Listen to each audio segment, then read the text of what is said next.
Buenas tardes. Bueno, me presento, mi nombre es Gastón Pierroni, soy docente adscripto en la Cátedra de Derecho Penal 2, tradicional, a cargo del doctor Fernando Sánchez Freites. Bueno, en esta ocasión voy a dar desarrollo a uno de los temas que propuse para el seminario, para esta cátedra. Concretamente es sobre el tema 2, que es el acceso a la interrupción voluntaria del embarazo según la ley 27.610 y las repercusiones que ha tenido esta ley tanto en el Código Penal de la Nación, esto es en el derecho de fondo, en el derecho sustantivo, como así también en lo que es en el derecho procesal penal, podríamos decir rionegrino. Bien, a ver, esta cuestión de la ley donde despenaliza el aborto, ahí vamos a ir viéndolo, para los chicos o los alumnos que han adoptado este tema, además de esta clase que voy a dar, que en definitiva es una guía, les voy a pedir o les sugiero que también vean las clases del doctor Urra, quien es el docente que está a cargo de desarrollar los delitos contra las personas, y precisamente en la bolilla 1 hace un desarrollo sobre el delito de aborto según esta nueva ley, la 27.610. Entonces yo no me voy a detener en esta clase o en este seminario en hablar sobre el delito, la estructura típica en sí y cada una de las normas reguladas a partir de esta nueva ley en el Código Penal. Pero sí voy a hacer mención sobre la ley en sí. Me interesa destacar algunos antecedentes, algunos fundamentos que dieron pie o que dieron origen a la sanción de esta ley. Y vamos a hacer un desarrollo muy por encima sobre cada uno de algunos de los articulados de la ley.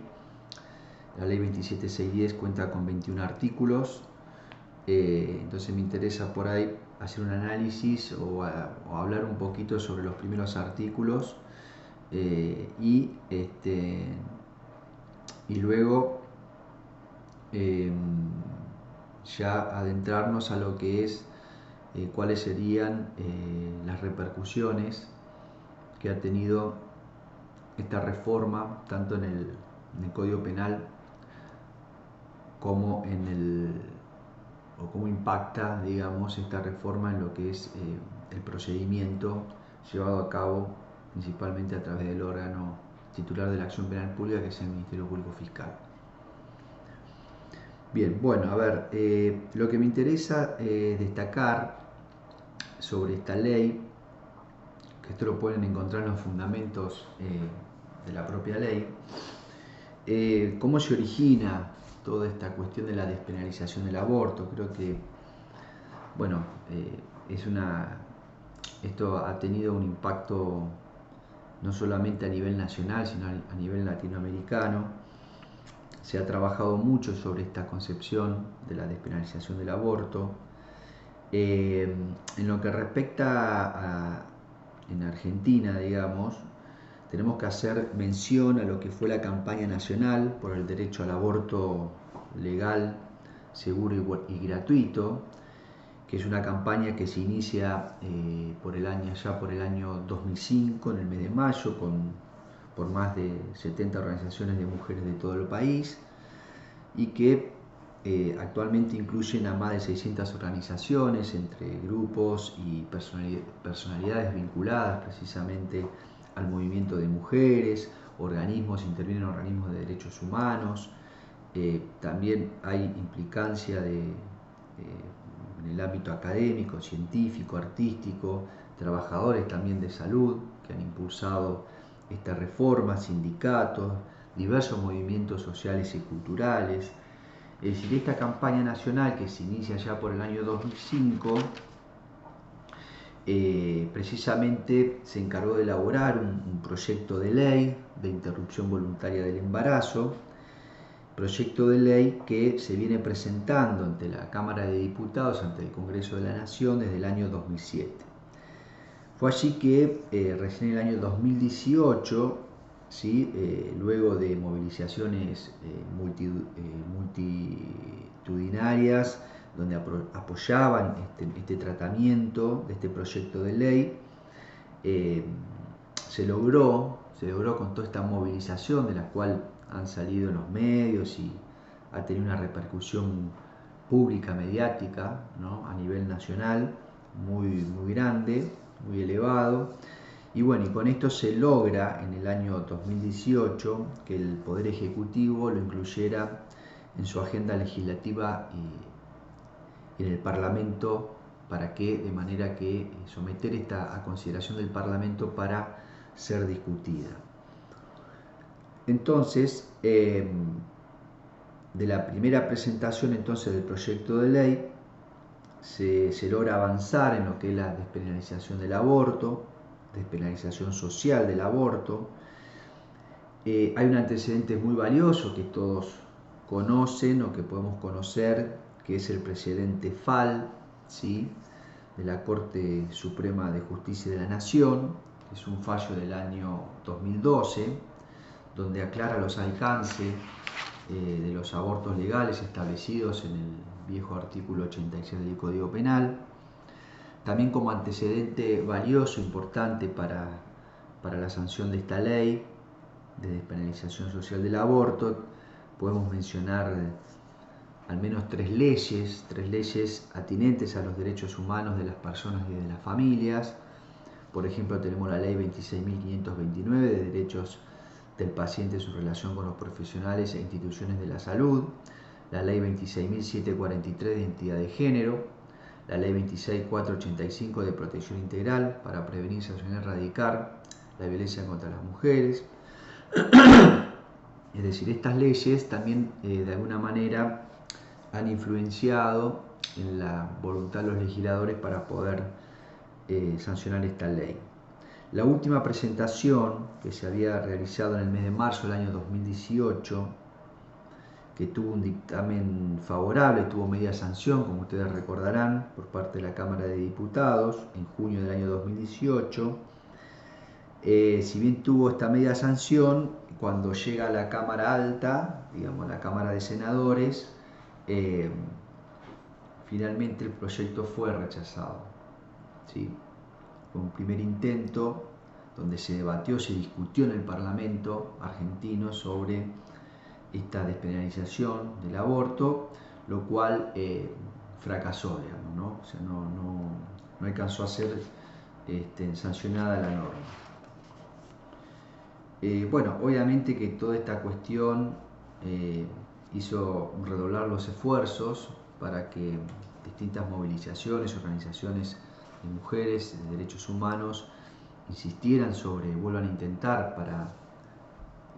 y obviamente teniendo presente lo que había ocurrido en el año 2018, obviamente redoblan la apuesta, trabajan sobre algunos aspectos sobre los cuales consideraron que fueron los motivos por los cuales fue rechazado en su momento, y vuelve esta campaña nacional por el derecho al aborto legal, seguro y gratuito a elaborar un nuevo proyecto de ley de interrupción voluntaria del embarazo. Se forma una comisión redactora, se confecciona un primer borrador, ¿sí? De lo cual se toma en cuenta precisamente la discusión que se había tenido en el Congreso, en el seno del Congreso en el año 2018, y que se había logrado una media sanción de parte de la Cámara Baja, de la Cámara de Diputados, y con esto se acordó un nuevo proyecto. Este nuevo proyecto fue elaborado por una comisión redactora en el año 2019, que estuvo integrada por reconocidos juristas, médicos y también militantes de los movimientos feministas. Finalmente, este proyecto llega al Congreso de la Nación, se debate nuevamente sobre la despenalización social del aborto, y para esto también es importante, porque se han introducido como información de relevancia, como para poder fundamentar y dar cabida a este proyecto de ley, son la mención de algunas estadísticas que ponían en jaque digamos, la salud pública, en el sentido de que sabemos que los abortos practicados en la clandestinidad, esto ha producido muertes en personas incluso jóvenes que no deseaban continuar con el embarazo y de manera clandestina porque estaba penado por ley en las primeras semanas de gestación del embarazo se practicaban un aborto. Con lo cual, con todo esto, hay estadísticas desde el Ministerio de Salud de la Nación en donde se reconoce estas prácticas clandestinas, se reconocen las muertes que se producían, que fueron producto de estas prácticas ilegales. Y también es importante que en función, digamos, de estas estadísticas, obviamente ven un impacto negativo de la interrupción del embarazo bajo condiciones precisamente no seguras, digamos, hechas en el marco de una clandestinidad. Y es significativo en Argentina, dicen, dado que decían 1/3 de las muertes maternas son atribuibles a complicaciones por abortos. Entonces, la falta de,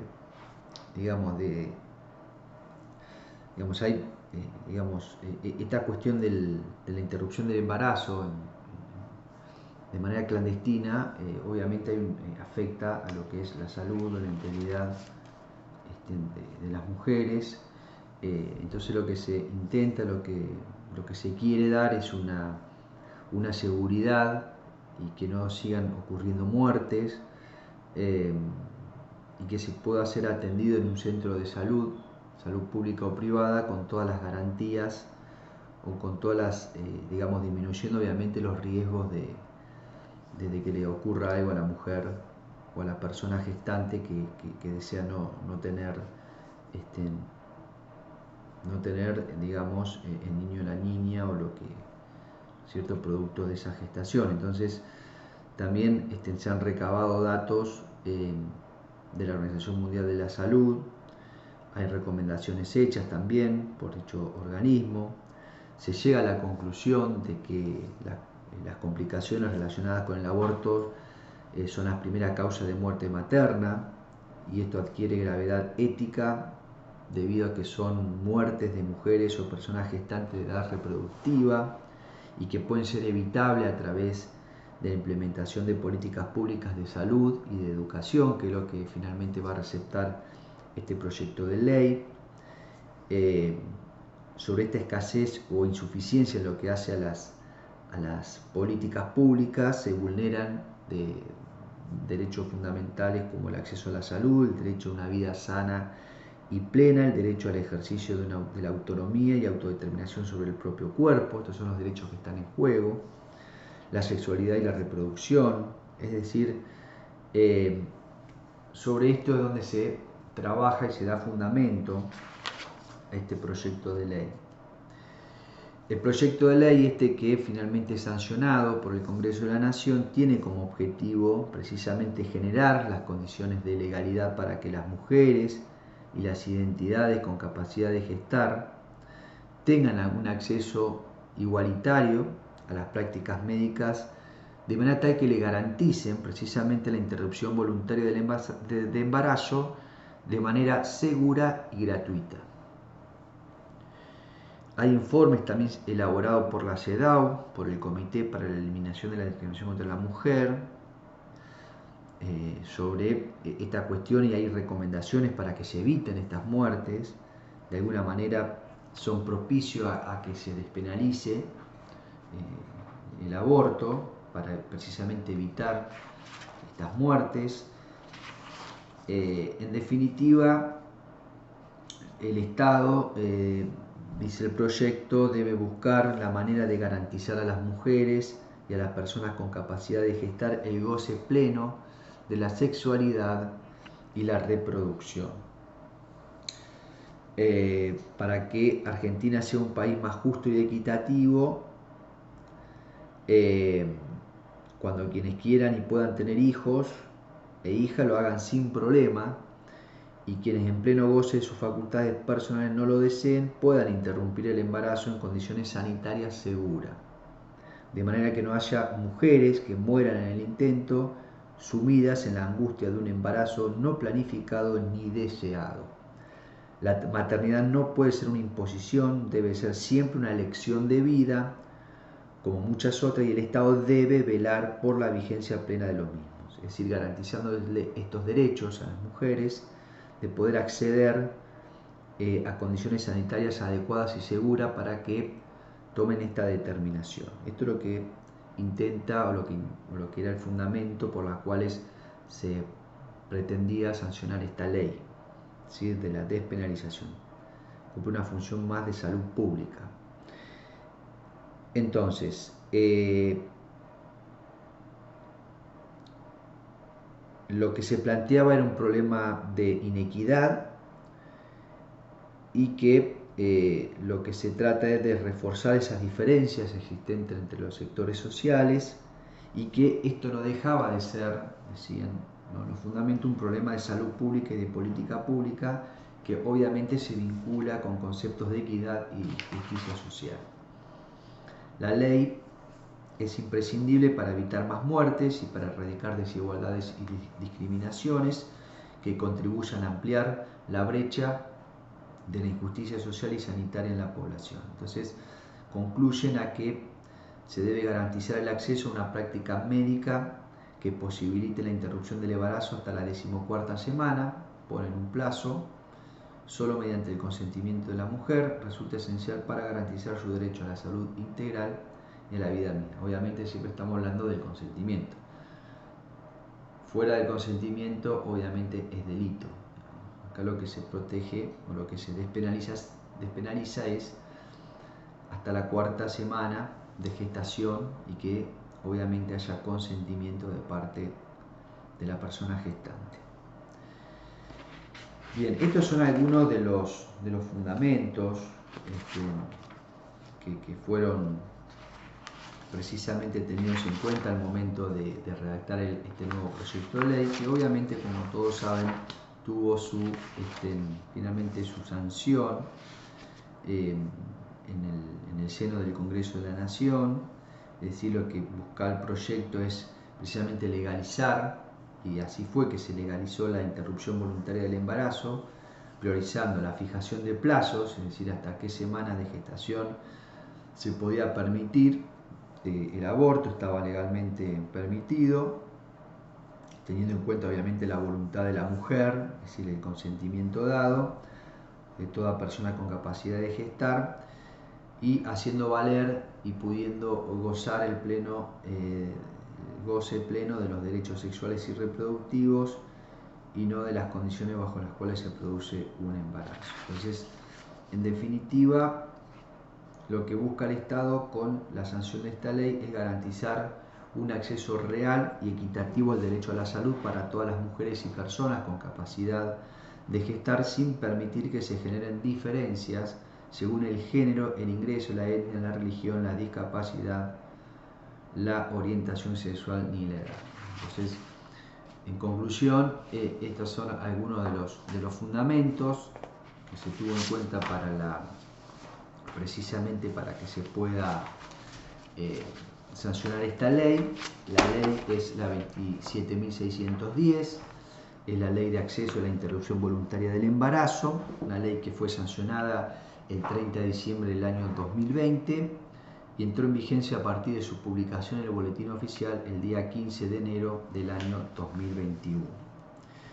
Bien, ¿qué dice esta ley 27.610? Es importante señalar lo siguiente, porque esto tiene que ver con las repercusiones que va a tener o que ya tiene en el ámbito de materia de derecho procesal penal.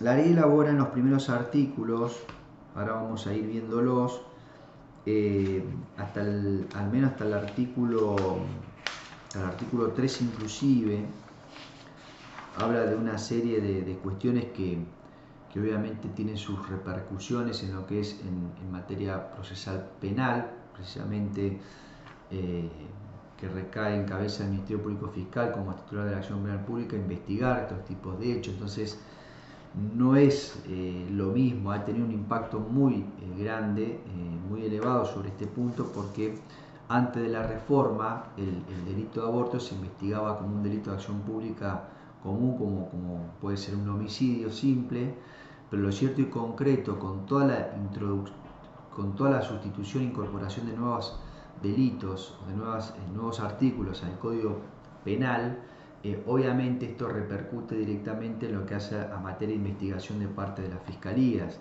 es decir, en cuanto a la prueba, es decir, en la investigación el fiscal va a tener que extremar los recaudos señalados en todos estos primeros artículos de los cuales vamos a hacer mención, porque por ejemplo puede suceder que vamos a ir viendo esta dilación, supongamos que se le practique el aborto a una persona que con capacidad de gestar, que está requiriendo precisamente la interrupción voluntaria de su embarazo dentro de los parámetros que establece la ley, esto es dentro de las 14 semanas, y supongamos que esto se dilata y se producen en la semana 16, 15, 16, bueno, esto también tiene repercusiones en lo que es en materia de investigación procesal penal, porque acá el fiscal va a tener que ver si esta cuestión, si hubo consentimiento informado de parte de, si se cumplieron con todos estos requisitos que establece la propia ley 27.610 y hasta qué punto la persona gestante que decide interrumpir su embarazo de manera voluntaria pueda constituir el delito de aborto, ¿no? Entonces me parece que es muy importante y este es el impacto que ha tenido con esta reforma en lo que respecta a materia procesal. Yendo en concreto a la ley 27.610, el artículo 1 establece cuál es el objeto que tiene la ley, y precisamente el objeto de la ley es regular el acceso a la interrupción voluntaria del embarazo y a la atención post-aborto, esto en cumplimiento con los compromisos asumidos por el Estado argentino en materia de salud pública y de derechos humanos de las mujeres y de personas con otra identidad de género con capacidad de gestar, y a fin de contribuir a la reducción de la morbilidad y mortalidad prevenible. Es decir, claramente este artículo primero es el espíritu, indica el espíritu o la idea de por lo cual se logra o se sanciona esta ley. Es decir, como vemos, digamos, la transformación legislativa que se produce a partir de esta ley 27.610 obedece a profundos cambios políticos y sociales, que son parte de los fundamentos que le he mencionado, en los que se destaca la actuación de las organizaciones feministas, para quienes la facultad de abortar es una fuerte reivindicación en sus derechos, ante lo que denominaran como una imposición estatal de maternidades no deseadas y las muertes producidas en las clases sociales más bajas al recurrir a la práctica de abortos clandestinos en las peores condiciones de salubridad o simplemente por no solicitar auxilio médico ante el temor de ser descubierta. Entonces, este es el espíritu, es lo que se quiere evitar. Es una cuestión de salud pública. No es una cuestión de si estamos o no de acuerdo con, bueno, esto hay mucha discusión, ¿no? Pero no me voy a poner a hablar de este tema, pero sí me parece que este es el espíritu que tiene la ley, ¿no? Que ha tenido la ley para los legisladores para sancionarla del modo en que se lo hizo. El artículo 2 de la ley habla de los derechos que tienen todas las mujeres y personas con otras identidades de género con capacidad de gestar.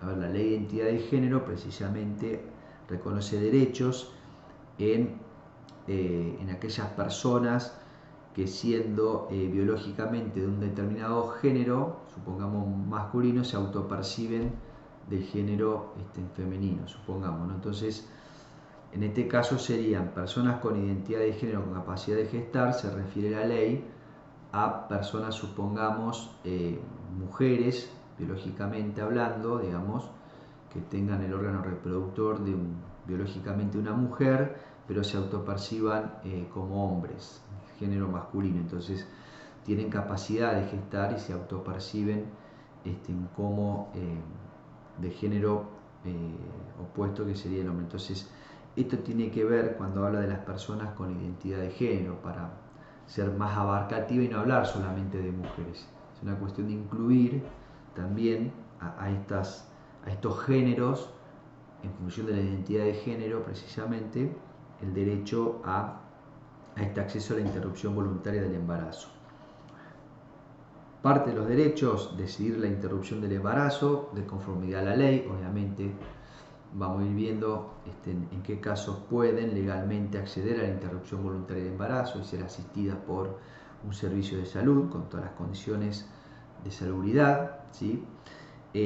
También tienen derecho a requerir y acceder precisamente a la atención de la interrupción del embarazo en un servicio del sistema de salud, ¿sí?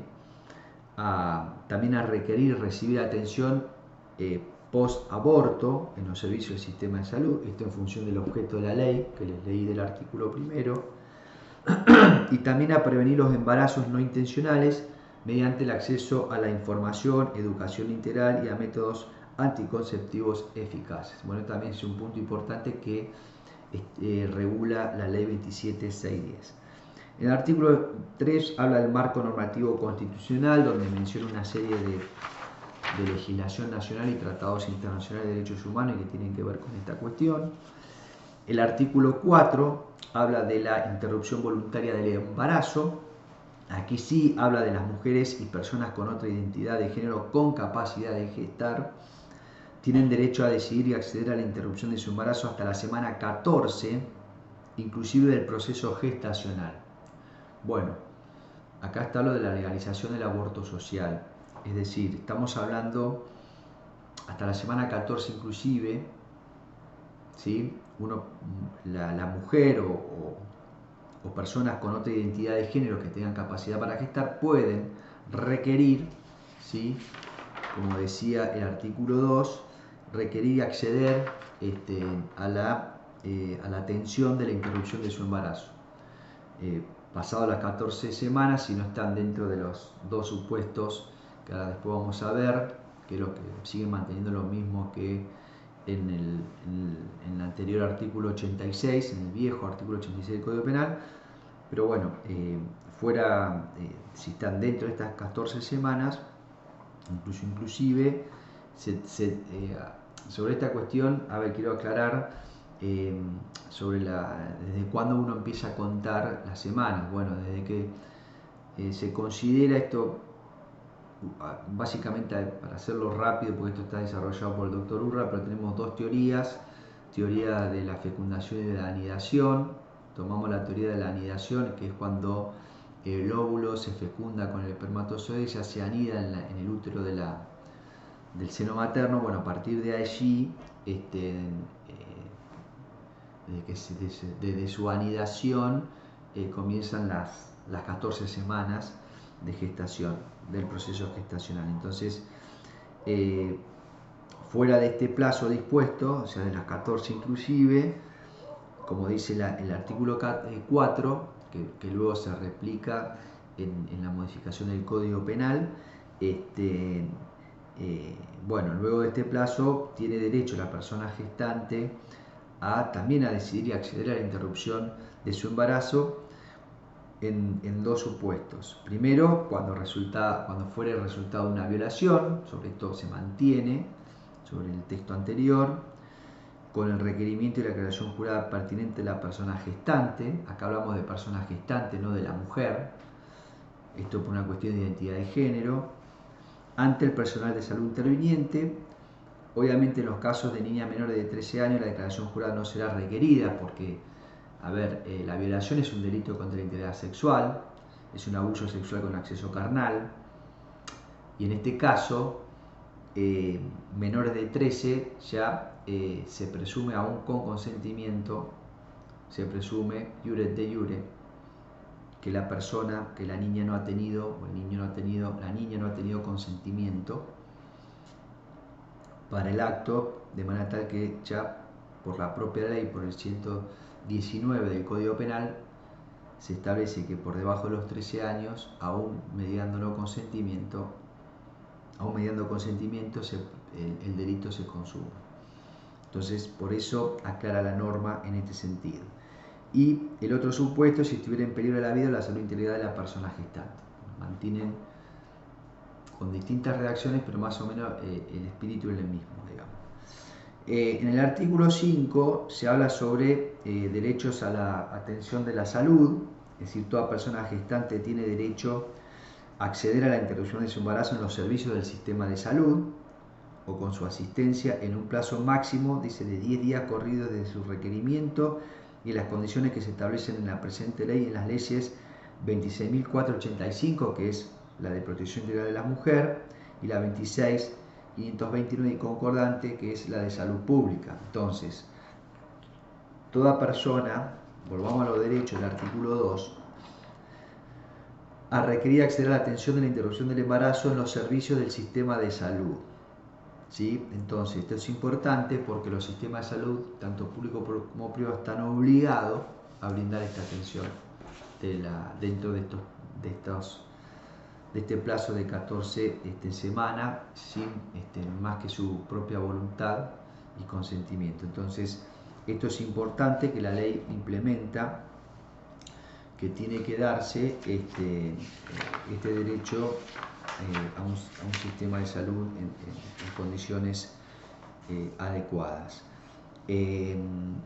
Cuando la norma habla de un plazo máximo de 10 días a partir de su requerimiento, fíjense qué importante esto de los 10 días, ¿no? Porque supongamos que ejerce este derecho, la persona gestante ejerce, estando embarazada, ejerce el derecho a la interrupción voluntaria de su embarazo, y dijimos supongamos que presenta y se da, que está en la última semana 14, entonces está en tiempo para requerir. Entonces es importante que se haga lo antes posible, y esto de los 10 días incluso pueden superar las 14 semanas inclusive. Por eso esto es lo que yo les decía de la importancia de cuando uno investiga este tipo de delito, tiene que tener en consideración todas estas situaciones que la propia ley establece en los primeros artículos. Por eso no es tan simple investigar un hecho de aborto tal como tal como se lo plantea la ley 27610. Entonces, esto es importante. Bien, en lo que habla entonces precisamente el derecho a la atención de la víctima, lo que dice la ley es que el personal de salud debe garantizarle condiciones mínimas y de derechos, tanto en la atención para la práctica del aborto en sí, como para la atención post-aborto. Y fíjense, lo que implica, digamos, cuando la norma habla de que se practique el aborto en un plazo de 10 días a partir de su... Bueno, los derechos o lo que se le debe garantizar el sistema de salud, ¿sí?, a la persona gestante que desea practicar este aborto, la interrupción voluntaria de su embarazo, en primer lugar un trato digno, respetando las convicciones personales y morales de la paciente, su privacidad también por sobre todas las cosas.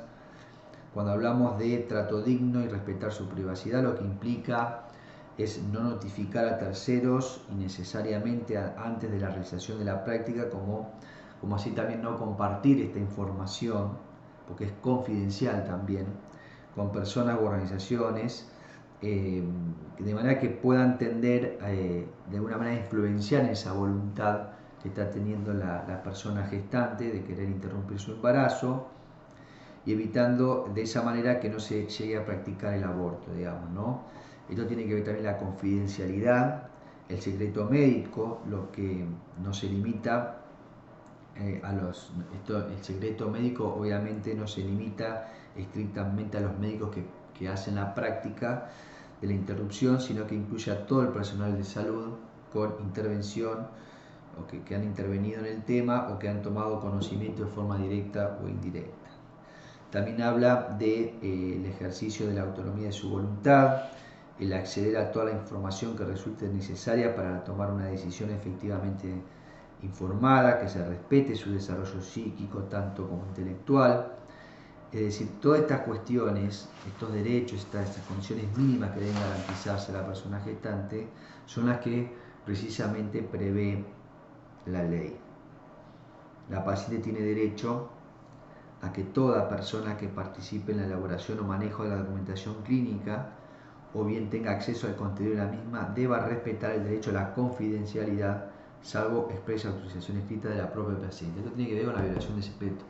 Puede incurrir en delito el profesional que revelare esta información que es de carácter confidencial establecida por la propia ley, ¿sí? de acceso a la interrupción voluntaria del embarazo. Entonces es importante garantizar todas estas cuestiones cuando una persona ingresa a un sistema de salud y que el personal de salud a cargo de realizar la práctica y todo lo que rodea ese sistema de salud se le garanticen todos estos derechos a un trato digno, una privacidad, a la confidencialidad, ¿sí?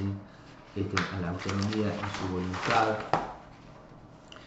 al acceso a la información. En este sentido, la ley es clara cuando dice que se debe suministrar información sobre los distintos métodos de interrupción del embarazo, los alcances y las consecuencias de la práctica. En fin, todo esto es lo que establece este artículo 5 de la ley, que me parece importante. Otro de los puntos importantes de la ley es el consentimiento informado. Sobre el consentimiento informado dice que este debe darse previo a la realización de la interrupción voluntaria del embarazo, que se le requiere de parte de la persona gestante, expresado por escrito, dice la ley, de conformidad con lo previsto en la ley 26.529. La ley 26.529, precisamente la ley de salud pública, en donde en su artículo 5 define lo que se entiende el consentimiento informado, incluso es de similar redacción al artículo 59 del Código Civil y Comercial de la Nación, que hablan del consentimiento informado. Entonces, cuando uno habla de consentimiento informado, uno tiene que regirse por lo que establece tanto la ley 26.529 de salud pública como en su artículo 5 y demás. Es un capítulo 3 de esta ley que regula todo lo que es el consentimiento informado. No solamente define lo que es, sino que también habla de la manera de instrumentarse ese consentimiento informado, como así también las excepciones que existen al consentimiento informado, que prácticamente es muy similar a lo que está regulado en el Código Civil y Comercial de la Nación en su artículo 59. ¿Sí? Esto también para que lo puedan leer, parece que es importante. Sobre el consentimiento informado también habla, bueno, en el artículo 7 hay que remitirse a la 26.529 y al artículo 59 también del Código Civil y Comercial de la Nación, porque ahí está regulado esto que les acabo de decir. También el artículo 8 habla de las personas, qué pasa con las personas menores de edad. Para esto está la Convención sobre los Derechos del Niño, la Ley 26.061, entre otras cosas, donde para la interrupción voluntaria del embarazo para personas menores de edad, el artículo 8 de la ley establece de qué manera debe canalizarse, digamos, esta interrupción voluntaria del embarazo. Por ejemplo, dice que las personas mayores de 16 años de edad tienen plena capacidad por sí para prestar su consentimiento a fin de ejercer los derechos que otorga la presente ley. A ver, quiero aclarar esto. Una cosa es el consentimiento informado, que es obligación del personal de salud tener que informarle conforme el 59 del Código Civil y Comercial y conforme lo establece el capítulo 3 de la ley 26.529, en qué consiste ese consentimiento informado para que tenga validez. Y otra cosa es el consentimiento que tiene que dar el paciente o la persona gestante que decide interrumpir su embarazo de manera voluntaria. Obviamente, para tomar esa decisión para poder dar ese consentimiento de manera libre y voluntario, sin ningún tipo de coacción, amenaza, intimidación, lo que fuere, esa libertad la tiene que dar luego de que se le haya realizado este consentimiento informado. Es decir, como primera medida, cuando se presenta, los médicos están obligados a hacer un consentimiento informado, explicarle un montón de cuestiones que está establecida en el artículo 5 y el 59 de la ley, digamos que establecen precisamente en qué consiste la información que le tienen que dar el profesional que va a intervenir. Tiene que ser una información clara, precisa y adecuada para que entienda el paciente y de ahí tomar la decisión. Entonces ahí viene el consentimiento, ¿sí? Cuando hablamos entonces de las personas menores de edad, las que son mayores de 16 y hasta los 18 tienen plena capacidad para prestar su consentimiento. Después habla de los casos de menores de 16 años. Se requerirá su consentimiento informado en los términos del artículo anterior y se procederá conforme lo dispuesto en el artículo 26 del Código Civil y Comercial de la Nación. Bueno, el artículo 26 habla precisamente del ejercicio de los derechos por las personas menores de edad. También las personas, el artículo 9 que habla de personas con capacidad restringida. Bueno, en este caso, si se trata de una persona con capacidad restringida por sentencia judicial y la restricción no tuviera relación con el ejercicio de los derechos que le otorga la ley, podrá prestar su consentimiento informado sin ningún impedimento ni necesidad de autorización previa alguna, y si lo deseare, con la asistencia del sistema de apoyo previsto en el artículo 43 del Código Civil y Comercial de la Nación. El artículo 43 precisamente establece el concepto, qué se entiende por apoyo, cuál es la función que cumple este sistema de apoyo al ejercicio de la capacidad y de qué manera se puede designar. Los invito a leer también el artículo 43 que también regula esta cuestión, ¿no? También otro punto muy importante que me parece de la ley rescatar es la objeción de conciencia. En el artículo 10 precisamente habla de que él o la profesional de salud que deba intervenir de manera directa en la interrupción del embarazo tiene derecho a ejercer la objeción de conciencia, es decir, le permite al personal de salud que no esté de acuerdo con esta práctica, ¿sí? con el aborto, con la legalización de este aborto, pueden ejercer este derecho y no estar obligado a futuro a hacer esta práctica dentro de las 14 semanas inclusive del proceso de gestación.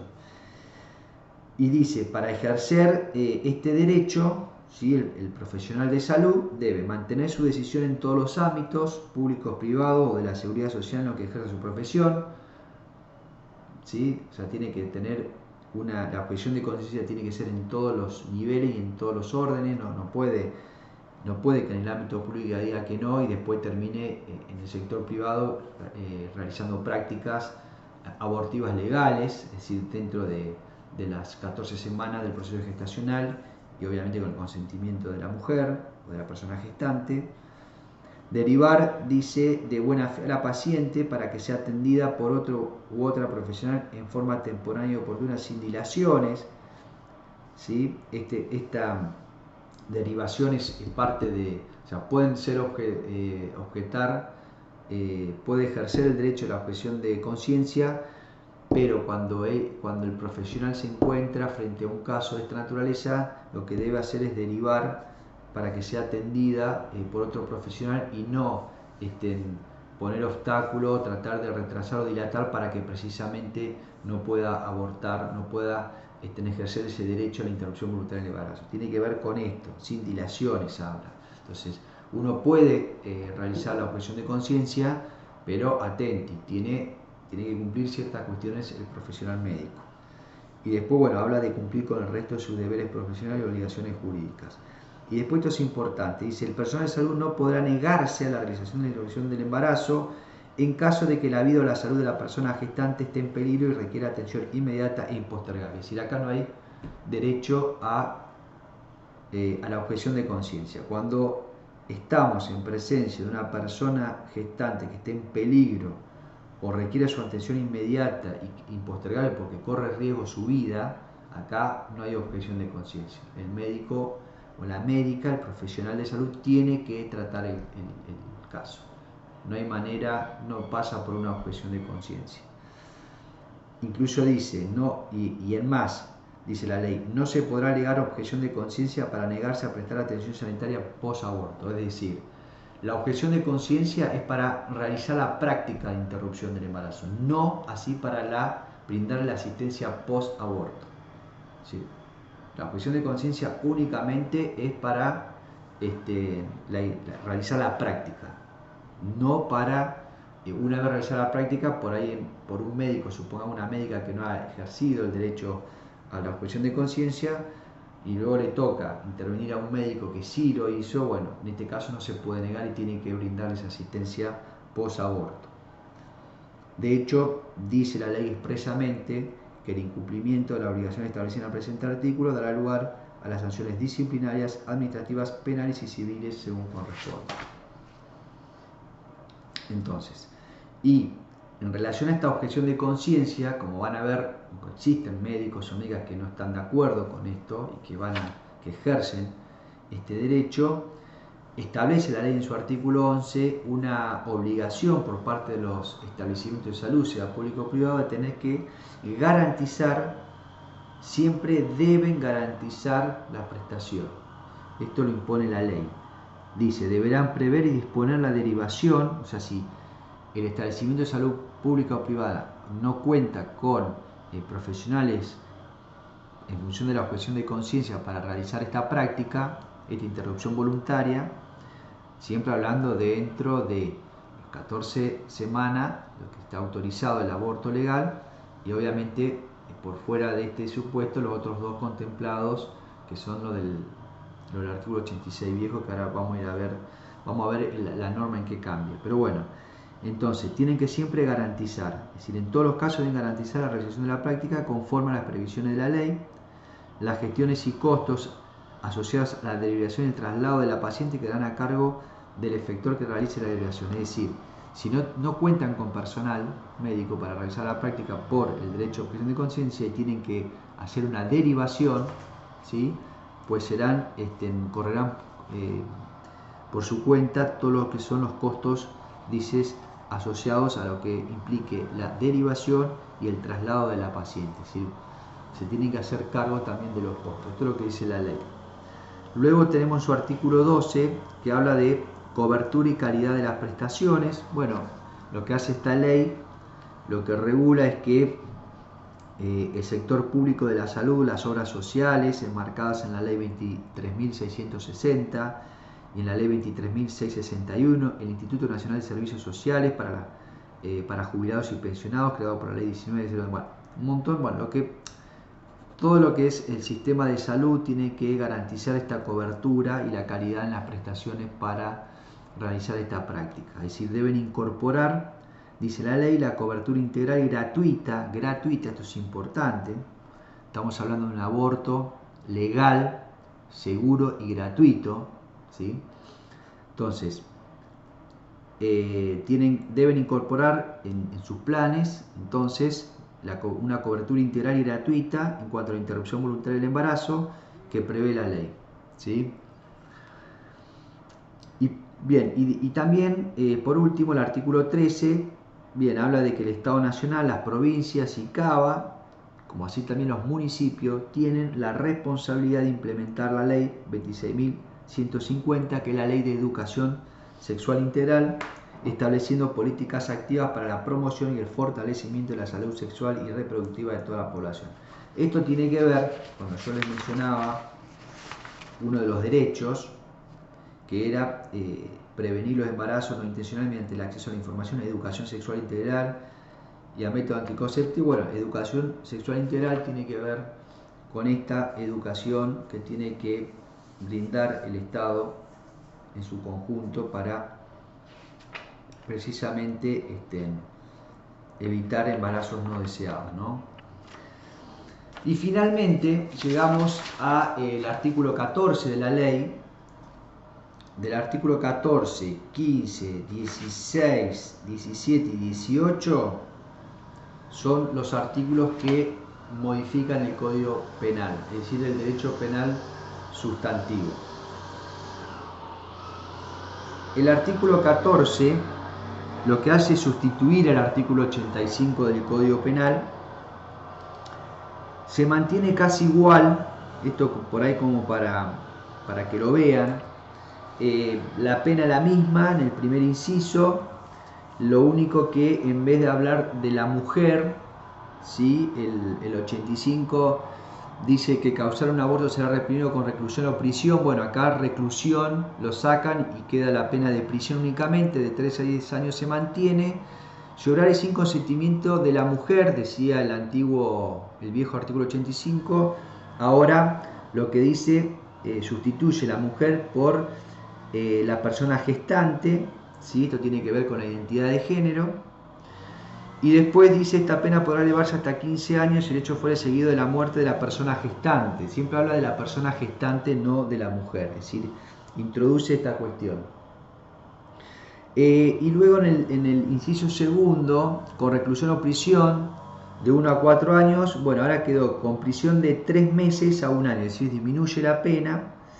Si obrare con consentimiento, vuelve de la persona gestante y después elimina del 85 viejo, inciso 2, elimina la última parte que dice el máximo de la pena se elevará a 6 años si el hecho fuere seguido de la muerte de la mujer. Acá lo que agrega es, eso se sustituye diciendo el nuevo texto, luego de la semana 14 de gestación y siempre que no mediaren los supuestos previstos en el artículo 86.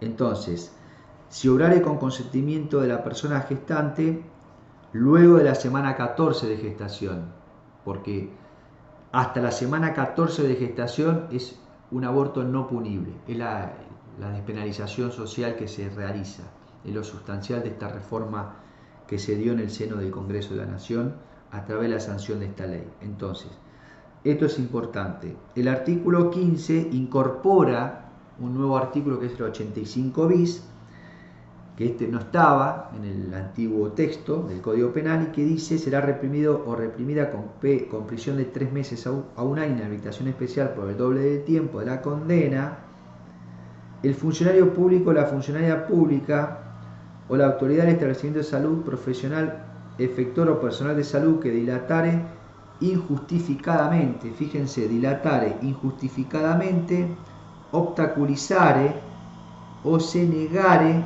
en contravención de la normativa vigente a practicar un aborto en los casos legalmente autorizados.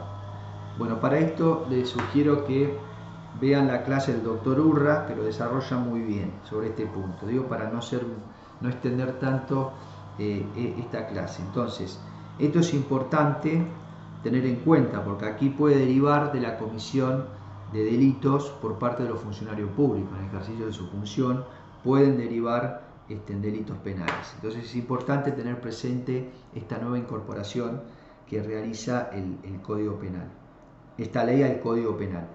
El artículo 16 sustituye el artículo 86. Bueno, acá se mantiene, lo único que incorpora obviamente es que no es delito el aborto realizado con consentimiento. Si sin consentimiento siempre va a ser delito, pero cuando hay consentimiento de la persona gestante y hasta la semana 14 inclusive del proceso gestacional, no es delito. Por eso dice, fuera de este plazo, ¿sí?, tampoco será punible si se dan dos circunstancias. Si el embarazo fuere producto de una violación, esto es lo que ya vimos cuando se tratan de menores de 13 años que no se requiere la declaración jurada, y dos, si estuviera en riesgo la vida o la salud integral de las personas gestantes. Y después tenemos el artículo 17, que también lo que hace es sustituye al 87 viejo. En esto no varía, solamente habla de 6 meses a 3 años, y antes el 87 anterior señalaba una pena máxima de 2 años, esto es lo que varía, no hay mucha variación al respecto. Y por último, el artículo 18 hace una sustitución también del 88 del Código Penal, y sobre este punto lo importante a tener en cuenta acá es, bueno, en cuanto a las penas, el 88 viejo habla de 1 a 4 años, acá habla de 3 meses a 1 año, o sea, disminuye la pena. Habla de la persona gestante, no habla de la mujer, que luego de la semana 14 de gestación y siempre que no mediare en los supuestos previstos en el 86, que es lo que lo acabamos de ver, esto es cuando estuviera en riesgo la vida o la salud integral de las personas gestantes o cuando fuera producto del embarazo una violación. Dice causar su propio aborto o consentir a que otro se lo causare. Y esto es un agregado que hace la norma que dice podrá eximirse la pena cuando las circunstancias hicieran excusable la conducta. Esto es muy importante tener en cuenta por parte principalmente de los operadores judiciales. Y la tentativa de la persona gestante no es punible, esto es por unas razones de política criminal, decide el legislador, esto se mantiene en función de igual manera que el 88 viejo. Bien, bueno, a ver, hasta aquí entonces es más o menos, he dado un pantallazo general sobre los fundamentos de la sanción de la ley 27610, qué es lo que regula esta nueva ley que entró en vigencia este año y cuáles fueron las implicancias o las repercusiones que se dio, que esta ley, esta reforma se da no tanto no solo en el Código Penal, en el derecho sustantivo, el derecho de fondo, sino también en lo que es materia procesal, porque también las repercusiones tienen que ver con las investigaciones que lleven a cabo, como les decía, el Ministerio Público Fiscal al momento de tener que investigar estos tipos de delitos. La reforma trae muchas cuestiones novedosas, los fiscales o las fiscales deben extremar obviamente todos los recaudos para establecer mediante prueba, evidencia, si realmente están frente a un delito de aborto o no. Es decir, antes era más simple de investigación, como estaba regulado anteriormente en el Código Penal, pero ahora obviamente con toda esta introducción esto ha sufrido o tiene un gran impacto, insisto, no solamente como vimos cómo se modifica el Código Penal, donde se agregan precisamente el 85 bis, que agrega un nuevo delito que no estaba contemplado. Bueno, desde ese impacto, esto obviamente trae un impacto directo a lo que es procesal penal, precisamente, insisto en esto de la investigación que debe realizar el fiscal o la fiscal cuando está frente a un presunto delito de aborto. Entonces, las condiciones no son las mismas. Entonces, esta es la repercusión, o por este lado vendría la repercusión que tendría esta reforma en lo que es materia procesal. Bien, bueno, hasta aquí más o menos les he dado un pantallazo de lo que significó esta reforma o esta ley de acceso a la interrupción voluntaria del embarazo. Aquellos que han optado por este seminario, les pido que las dudas que tengan obviamente las canalizamos a través del correo que está publicado en la página, en la PEDCO. A través de ese correo vamos a poder ir trabajando sobre el trabajo, ¿sí? Recuerden que el formato de presentación del trabajo monográfico está en la PEDCO, ustedes lo pueden ver. Y bueno, esto sería entonces algunos lineamientos sobre este tema del seminario. Muchas gracias.